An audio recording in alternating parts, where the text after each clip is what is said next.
Hey, happy day 807 of What You Up To Now. Sharon Horne-Ellstrom here, documenting my journey from the offline brick and mortar world and the corporate world of businesses, lots of businesses, to the online world. And I will admit right here, right now, that I am super duper grateful that I started this transition a couple of years ago instead of being shut down like everybody else and forced to make some massive changes and massive moves. In an emergency situation. Now, I have my own personal emergency situations which caused me to make the changes in the first place, and I think that they help prepare me for the situation that we're in right now.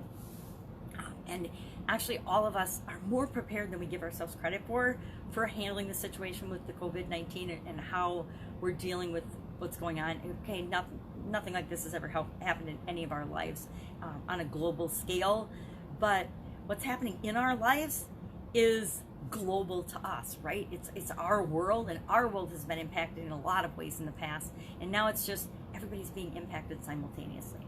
So let's talk about making ends meet. I titled this one Making Ends Meet because that was the idiom for Supersize Your Business today. And I didn't even think about it until I just about turned on the camera that making ends meet is about connections. It's about not only financial connections and making ends meet financially, but it's about connecting people and connecting problems with solutions and overcoming challenges. It's like connecting energy when you plug something in. So the whole connections thing, I got it, but I didn't think about communication and connections and connecting people and resources. I didn't think about that until right before I turned this on. So it's a whole nother train of thought that can go along with making ends meet.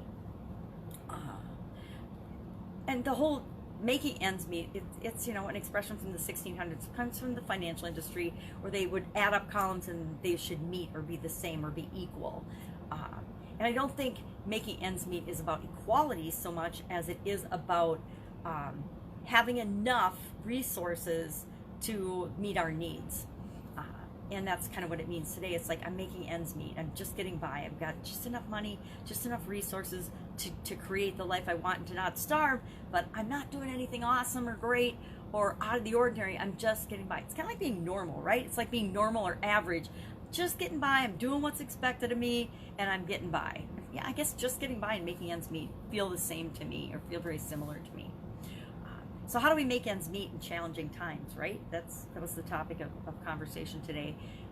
We number one, know that we can. We know that we'll figure it out. Number two, we keep moving, we keep progressing, we keep moving forward, and we get really, really creative and really, really resourceful. We have to think in ways and act in ways that we've never acted in before in order to find new solutions to the new challenges that we're facing, right? So whenever there's changes or challenges, you got to find ways to figure them out, right? And everything on this planet, we are capable of finding the answer to. We are capable of figuring it out. So often we say, I don't know what to do. I don't know what I'm interested in. I don't know what I want to do with my life.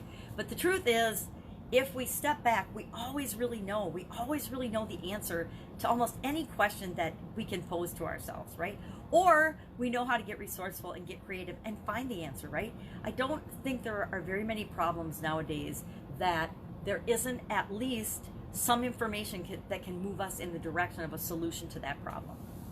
And as long as we are solution focused, not problem focused, we'll actually be able to see the solutions when they're right in front of our face. We'll be able to see the opportunities that have been there all along, but we've had blinders on given, what's going on in our life or what experiences we're having, or, a lot of times we have blinders on because there's an area of our life that's negatively impacting us and not allowing us to even see opportunities in business or opportunities in different areas of our life.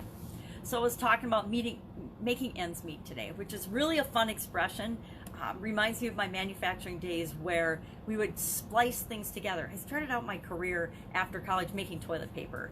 And when you're making toilet paper, you're making, I don't know if you've ever seen a toilet paper factory, but they're giant, like truck size rolls that go on these machines. So you can't shut the machine down every time you need to transition from roll to roll. You don't stop the entire line because one part of the process has a break in it. And so we would splice rolls together and then go from one roll to the next, and that would keep the line running.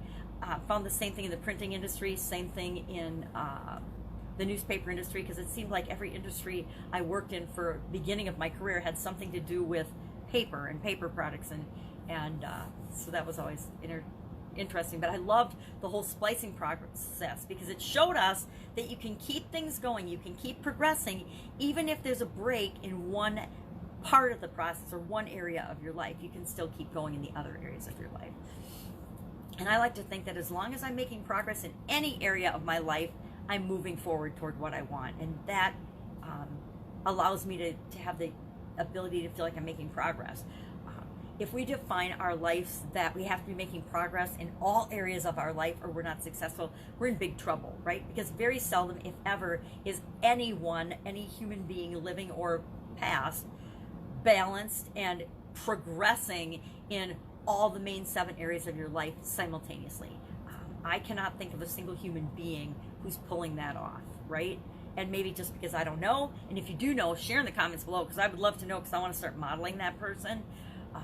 But all 7 areas, physical, mental, emotional, spiritual, financial, relationships, and contribution. There's very few people that are progressing in all 7 of those areas of their life simultaneously. Now that's the goal, right? That's the end goal. Is we want to always feel like we're making a little bit of progress toward all of those. But it's a really tall order. So did that. Just finished Get Up and Go, day 14. Day 14 today. 2-week mark, not quite to the middle since it's the 30-day month. I think of tomorrow as the middle of the challenge, but it's going really well. It's just a way for us to be progressing together to guarantee that each and every one of us that are in the challenge will be better off on April 30th than we were on April 1st going into this situation. The situation of, it's a lot of unknowns, a lot of turmoil, a lot of stuff is up in the air. We're not sure how it's going to shake out. But one thing that is for sure is we know we can consciously impact how it shakes out for us. We can't impact how it's going to shake out for everybody else, and we can't guarantee that, but we can guarantee how we're going to deal with it and how we're going to roll through and get prepared so that on April 30th, we're a lot more prepared for whatever happens than we were on April 1st. Happy every day today was day 98. Not happy every day. Oh my gosh, I'm living in the past. And my alarm's going off. Living in the past. No, fun day today was day 98. Fun challenge was all about hair, which is fantastically entertaining because most of us are struggling with our hair at this point. Super grateful that I haven't bothered coloring my hair because otherwise I'd be freaking out right now like everybody else. But I am getting the in the face nonsense and the bangs and everything too long. I actually thought about having my daughter cut my bangs. She was home from Colorado this weekend, and we didn't get around to it because she was busy finding a new truck. Her husband's truck died in the midst of all this, and they are living in a camper because he's a lineman, a journeyman lineman, training to be a journeyman lineman, so he's still working, but they're living in a camper, and the truck died, so they couldn't even level or move the camper, so they had to come home this weekend and actually buy a truck so that they can keep moving forward, keep progressing in their life. So that's it. That's all I've got today. I'm working on Get Up and Go challenge. I'm participating in the Rise Up challenge with Pete Vargas and the gang over there. There's 3 or 4 different trainings and challenges and things that I'm working on this week.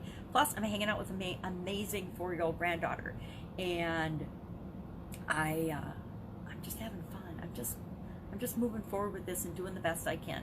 We always have to just do the best we can with what we've got right now, right? And if we do that, if we say, hey, I am doing the best I can with what I've got right now, I'm going to get resourceful, I'm going to figure this out, we will be fine. And that's so far serving me well, and I encourage you to adopt that philosophy as well. If I can help you in any way, shape, or form, just ask in the comments below. I appreciate everybody who's asked.